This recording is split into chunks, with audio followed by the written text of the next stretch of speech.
Good morning, Wall Street winners. It is Friday, August the 9th, and we have had a turbulent week this week. It's been an interesting week where it started off with all of the indices, basically thanks to some changes out of the Bank of Japan and the movement in interest rates there causing markets to crash or correct, pull back 5 to 10%, depending on the stock that we're talking about, and maybe in some cases even more. And then we saw on Tuesday, stocks start to rebound, and they've effectively rebounded Tuesday, Wednesday, Thursday. Today, looks like futures are green on the screen across the board, but fairly muted, especially in comparison to other days this week. So the gains, although starting in the green, I think we may tail off into the red. We may even start in the red. So we're still 2 hours-ish out from the market open. And I think there's probably going to be a lower volume today, I would anticipate. I will be keeping my eye going forward on the VIX. So if we take a look at the VIX is the 30-day volatility index, and it's back down to just under 24, so 23 points. And this is something that if we look into it over the course of a month, it has gone from what has been pretty much flatlined for a while in around the 12 to 13, call it 10 to $15 range, all the way up to 59 and into the 60s at one point, and then back down into the 30s. And that 60, where it popped, if we take a look at the dot, was on August the 5th. And so we're now at the 9th. We're coming to the end of a busy trading week where many people use that dip to buy in. And if you did that, congrats, because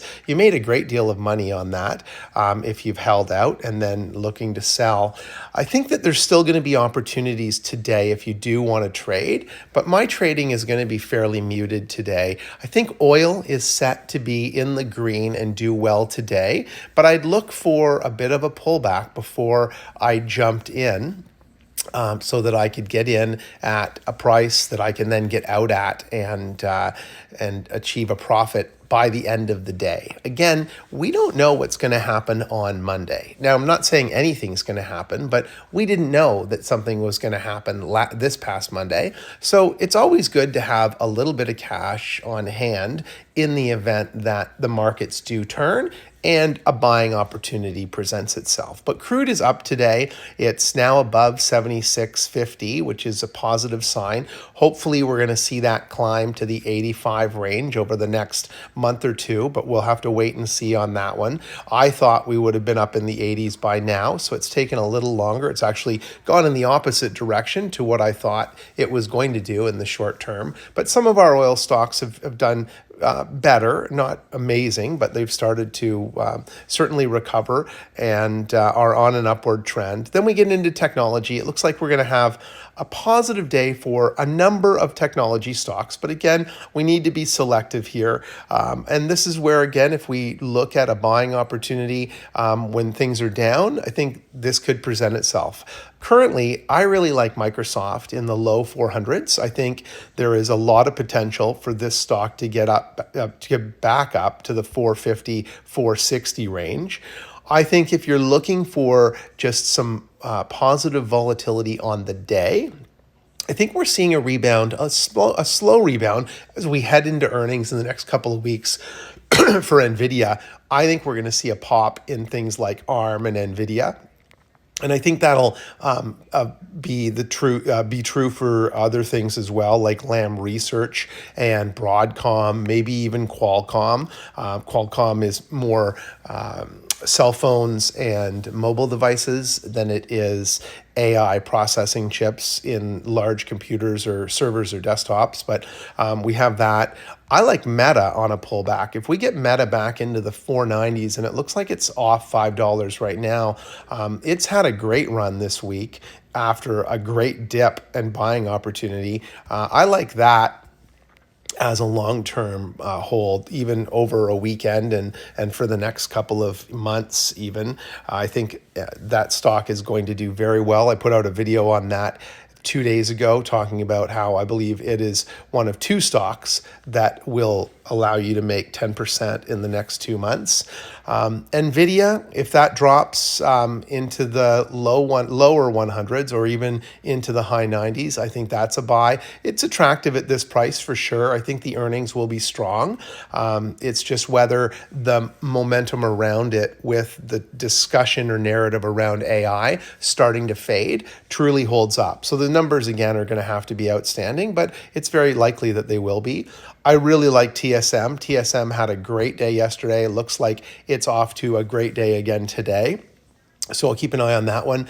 And then getting down to finance. I think if interest rates do get lowered in the US in September, this sector is going to do very, very well in the fall and into the closeout of the calendar year. So SoFi has been doing phenomenal. I really like SoFi. It looks like it's set to be positive off the start today.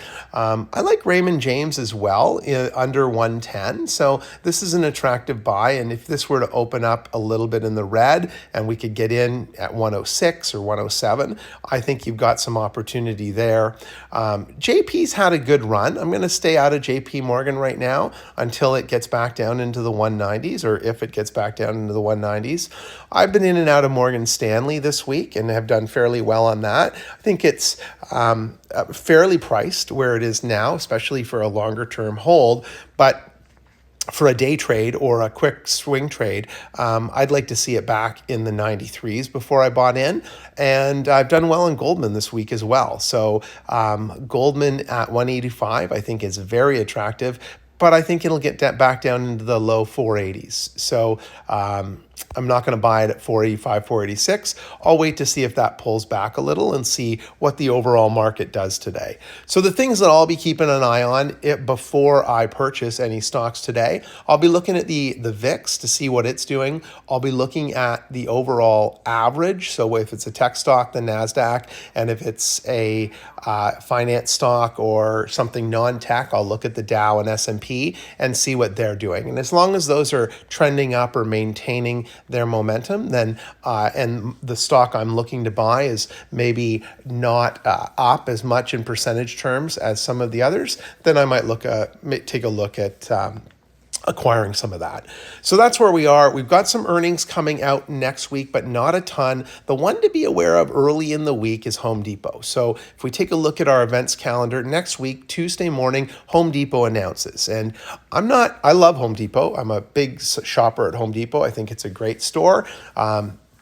I'm not sure what it's going to do from an earnings standpoint, though, because consumer discretionary spending is definitely on the decline. So we're probably seeing less home renovations, less spending in this area. So that's one I'm going to stay away from around earnings. Cardinal Health, one that I'm not invested in currently, and Toronto or Hydro One. Hydro One is a great dividend paying stock. I am not invested in that right now, but we'll see what those earnings come out like. The one that I'm most anticipating or two is Alibaba, which is BABA, on Thursday before the market, and Walmart. Walmart will give us, in my opinion, some great insight into the low and middle income spending in the US and how those folks are spending their dollars.